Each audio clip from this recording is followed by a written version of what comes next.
नमस्कार दोस्तों, बिहार एक्सप्रेस में आप सभी का स्वागत है। दोस्तों, रक्सौल जोगबनी एक्सप्रेस का जल्द ही आनंद विहार तक विस्तार होने की संभावना है, क्योंकि इस ट्रेन को लेकर लगातार लोगों की मांगें उठ रही है। लगातार लोग आवाज़ उठा रहे हैं कि इस ट्रेन को जोगबनी से रक्सौल होते हुए इसको आनंद विहार तक किया जाए, क्योंकि जोगबनी, फॉरबिसगंज, नरपतगंज, राघोपुर और सरायगढ़ इस रूट पर अभी भी दिल्ली जाने के लिए कोई भी ट्रेन नहीं है। अगर इस ट्रेन का विस्तार किया जाए तो वाकई लोगों को फ़ायदा होगा, और इसके लिए पहल भी किया गया है, क्योंकि माननीय पर्यटन व उद्योग मंत्री बिहार सरकार श्री नीतीश मिश्रा जी ने एक दिन पहले ही माननीय रेल मंत्री अश्विनी वैष्णव से मुलाकात किए हैं और सकारात्मक परिणाम भी मिला है। उम्मीद है कि जल्द ही इस ट्रेन को जोगबनी से आनंद विहार के बीच चलाया जाएगा। और इसके अलावा झंझारपुर लोखा रेलखंड पर भी ट्रेन परिचालन को लेकर और भी कई सारे डिमांड को लेकर झंझारपुर जंक्शन की ओर से जो झंझारपुर लोकसभा क्षेत्र के सांसद हैं रामप्रीत मंडल, उनको भी एक पत्र लिखा गया और उसमें याद दिलाया गया है पिछले महीने ही झंझारपुर लोखा रेलखंड पर ट्रेन शुरू होना था, जो कि आज तक नहीं हुआ है। और इस पत्र में भी यही लिखा गया है कि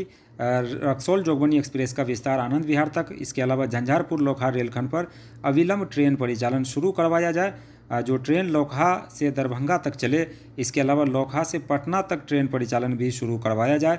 झंझारपुर लोखा निर्मली से सावन के इस महापर्व को देखते हुए देवघर तक एक नई ट्रेन का परिचालन करवाया जाए।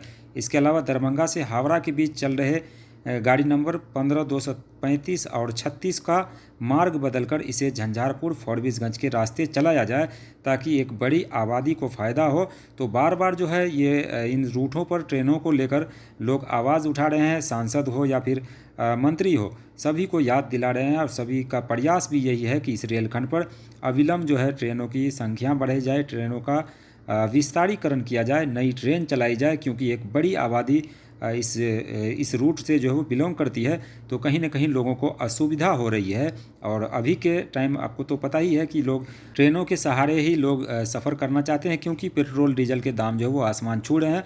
तो ये भी कहीं ना कहीं असर पड़ता है। जब रूट तैयार है, सारी चीज़ें तैयार है, तो फिर किस बात का इंतज़ार है। तो लोग लगातार जो है इस चीज़ को लेकर आवाज़ उठा रहे हैं, मांगे उठा रहे हैं। और एक वादा तो ज़रूर किया जाता है, लेकिन उस वादे पर कोई भी खरा नहीं उतरते। समस्तीपुर के डीआरएम भी इस बात का संज्ञान नहीं लेते। जब वो वादा कर देते हैं, वादा करने के बाद वो भूल भी जाते हैं इस चीज़ को कि उन्होंने कुछ वादा किया था। और इसी तरीके से ये चल रहा है। तो कहीं ना कहीं पिछले महीने झंझारपुर लोखा रेलखंड पर ट्रेन दौड़नी थी, जो कि नहीं दौड़ पाई।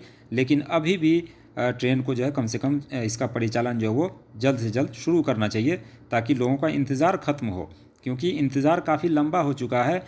और लंबे इंतज़ार के बाद भी ट्रेन नहीं मिल पाना कहीं ना कहीं दुर्भाग्य है। तो जल्द से जल्द जो झंझारपुर के सांसद हैं रामप्रीत मंडल जी, उनसे भी गुजारिश है, और जो मंत्री जो मिले हैं रेल मंत्री से, उनसे भी गुजारिश है कि इस रेलखंड पर जो है जल्द से जल्द ट्रेनों का परिचालन किया जाए, ताकि लोगों को बेहतर रेलवे की सुविधा मिले। बाकी इसको लेकर आपके मन में जो भी सवाल हो कमेंट सेक्शन में ज़रूर बताइए। कोई सुझाव हो तो वो भी कमेंट सेक्शन में बताइए। हम आपसे मिलते हैं किसी और वीडियो में। तब तक देखते रहिए बिहार एक्सप्रेस यूट्यूब चैनल।